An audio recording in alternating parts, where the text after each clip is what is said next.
support.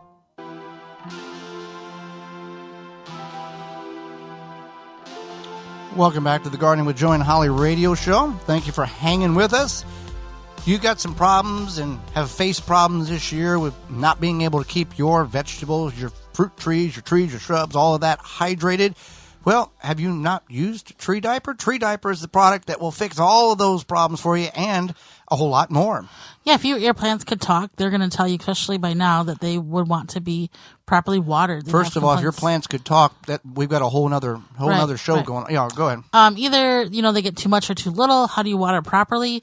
Maybe you don't know how to, maybe you don't have the option of something like irrigation. You time. You can take the guesswork out by using the Tree Diaper. Tree Diaper is a revolutionary watering system that stabilizes soil moisture by taking up excess water and slowly releases it when plants need it. The Tree Diaper is filled with water from rain, or when you water, and slowly releases water over 3 weeks. No pipes, hoses, or electricity needed. Whether you're a first-time gardener or advanced, Tree Diaper will improve the way you water your plants. It's made in the USA. You can check out all the sizes they have available. Tree Diaper will keep your plants happy. That's treediaper.com, treediaper.com. Again, no hoses. You don't have to hook anything up. You charge it, put it in the garden, and when it rains, it recharges. Waters over 30, fantastic product, treediaper.com.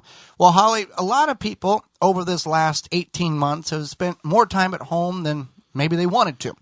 And the confusion comes whenever they decide that they want to bake or cook or make a pie, that there's a lot of different options out there when it comes to flour. So before we get started, with the different types of flour, we do want to make you aware that, and Janie's Mill is a sponsor of the program. They've been with us all year. Janie's Mills is a certified organic, kosher, high-quality wheat, rye, oat, corn, buckwheat, heirloom, and ancient grain facility that provides you with those different types of flours and grains at janiesmill.com. They care about what you put on your table. Visit janiesmill.com. So the important thing to keep in mind about flour is the protein content. And I actually knew this. It's funny, when I was going to do the show notes, I was like, I really know a lot about flour. So the protein content is what differentiates different flours. So high protein wheat varieties are classified as hard wheat, which is like the 10 to 14%. And then the low protein wheat is the soft wheat. That's the 5 to 10%. So basically the more protein equals more gluten, which means more strength. So if you think about that, bread flour is typically a hard wheat, and it has more gluten, which is more protein, which means that it's good for the separate risings, the kneading, all of that, where you are constantly working the flour. You can make bread with like an all-purpose flour, but it's not going to rise the same because you're eventually working that protein too much. So essentially, with the higher protein or the gluten, there's little webs of this item in there, and the more you work it, because it's got a higher content, you're not destroying those connections as you would with a lighter. Right. Okay. And this makes a difference also if you are trying to make a pastry where it's supposed to be light and fluffy. If you use bread flour, it's going to be dense. Okay. So it's something to keep in mind. And people may be doing that and not realizing, because they have flour. Flour's flour. Just right. Grab it and go. What's funny is that my best friend, Laura, she was making, banana bread or something, and she was like, I don't know what I did wrong. She's like, I followed the recipe. It just came out really dense and tasteless. She had a brick, yeah. And I was like, what type of flour are you using? And she's like, I just use this whole grain whatever flour. And I was like, well, that's why. I'm like, the whole grain flour is not as light and fluffy as like an all-purpose flour. So unless it's labeled whole wheat, all flour is white flour. It's milled from the starchy innermost part of the wheat kernel, also known as the endosperm. So flour, you might think, I'm just going to make some bread and flour is flour, and that's certainly not it. All-purpose flour is just that it's an all-purpose flour. It's a soft wheat, so it has like a medium protein, and it's good for all that typical baking. So what you're saying is that the women and the men, everybody who's listening, they may have thought that they were a terrible baker. They may be a fantastic baker. They just may be using the incorrect flour in order to do their baked goods. And right. It could be, right. This past winter, my friend and I both made ciabatta, which is a process where you do actually have to work with some fermented mother dough. And you did that, but via video Zoom or something like that. And we just sent pictures back. Okay. And forth. All right. But he didn't read the recipe, and he used just all-purpose flour, and I read the recipe, and I used bread flour, and mine definitely got more of a rise.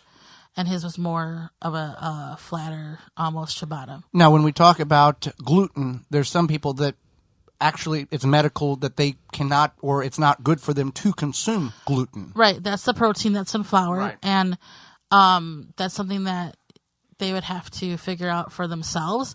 I'm going to talk about good old gluten flour. Okay. And we can touch on gluten-free at the end. All right. So cake flour, this is one that is the lowest protein content. So this is going to make your cake nice and fluffy and not a brick. So you want to keep that in mind.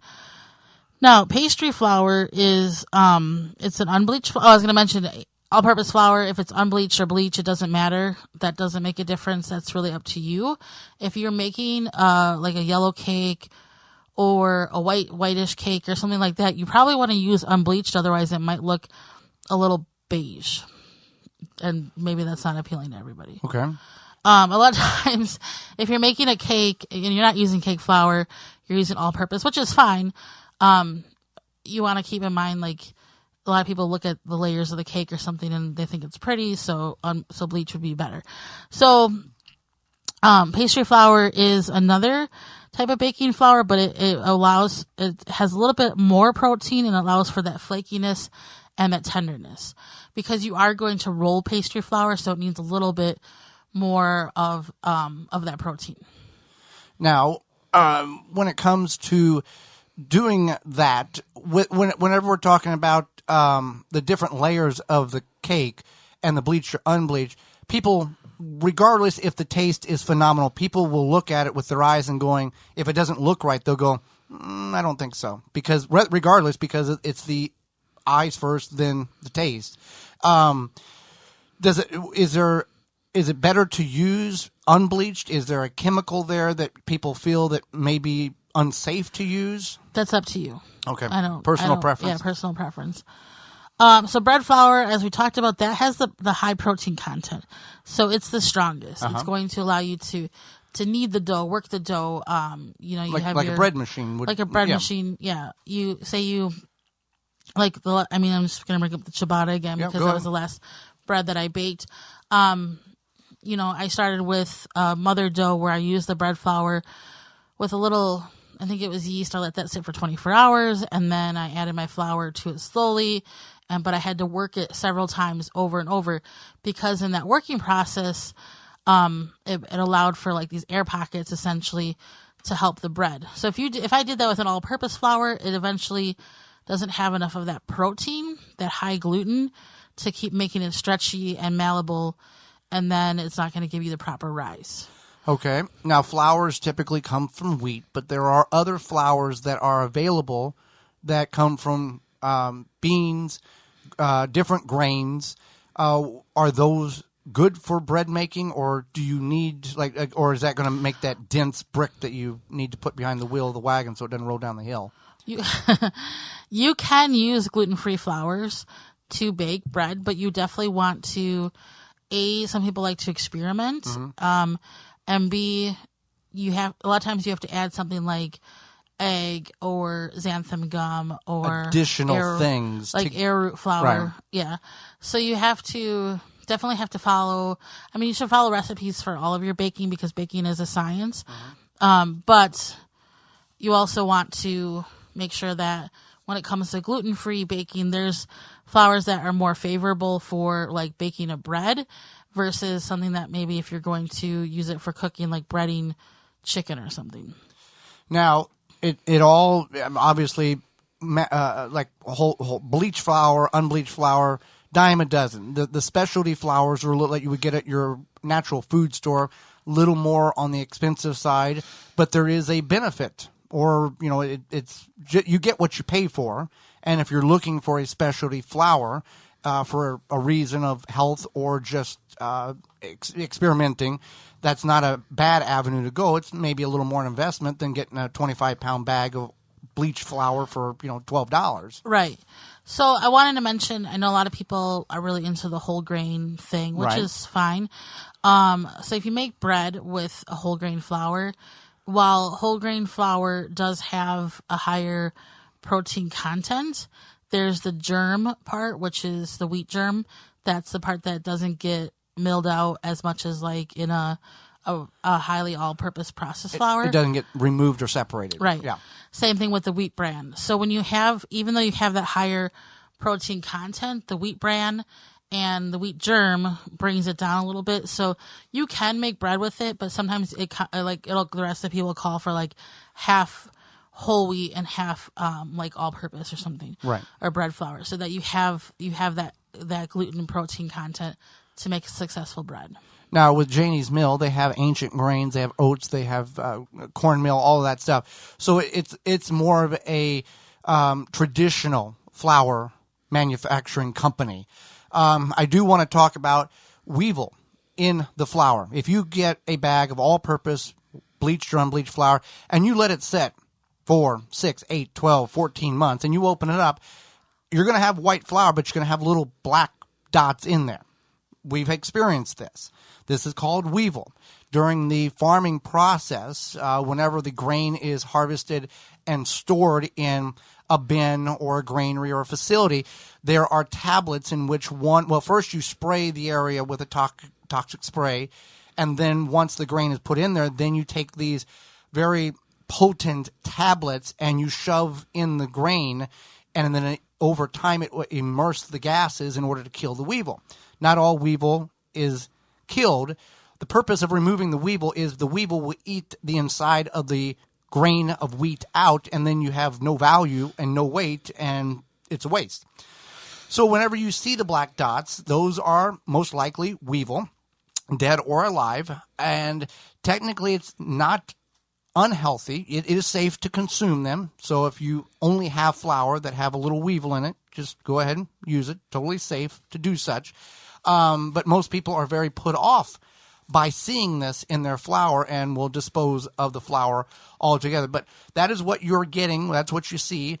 And technically, even if the flour is purchased tomorrow and you use it, there are certain microscopic amounts of weevil eggs in there that, if left alone, would hatch. And that's actually a huge reason why they say don't eat raw cookie dough unless it's safe for eating, because it's not necessarily the egg, it's the raw flour. And if you, like you said, not that the weevil is bad, but the raw flour can be harmful to some people. Well, you know what is also harmful, Holly? Those Japanese beetles. Summer's just about over. Most of the kids are back in school. Nights are getting cooler. Days are getting shorter. And you've probably forgotten about that lawn that you shouldn't have, and the lawn's a little sad. Yeah, just because it's fall, we don't want to forget about our yards and those Japanese beetles either. They may be gone, but they're not far away. Not only did they feast on your roses and berries this summer, they laid eggs in your turf so that they can start again next year. You want to take a stand with Phylum's Grub Gun. Grub Gun is a non-chemical BT granular that specifically targets those scarab pests and their larvae. You simply apply the granule with a spreader, irrigate into the soil, and let the naturally occurring bacteria do its job. Not only is Grub Gun easy to use, but it is the only non-chemical choice that effectively controls those grubs that are in your yard. And the best part about it, it's non-toxic to bees, butterflies, and other beneficial insects.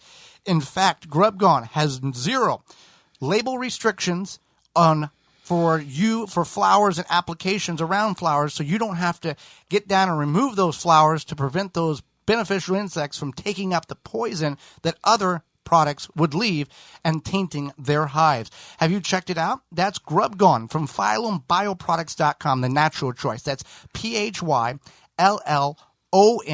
bioproducts.com.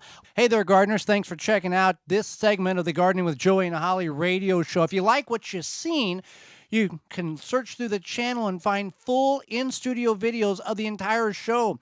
If you want to go another route, you can search for it on your favorite podcast platform by searching the Wisconsin Vegetable Gardener radio show or the Gardening with Joey and Holly radio show, and you can download it and take it with you. You can check out all past seasons at our website, thewisconsinvegetablegardener.com, under the radio tabs at the top of the page.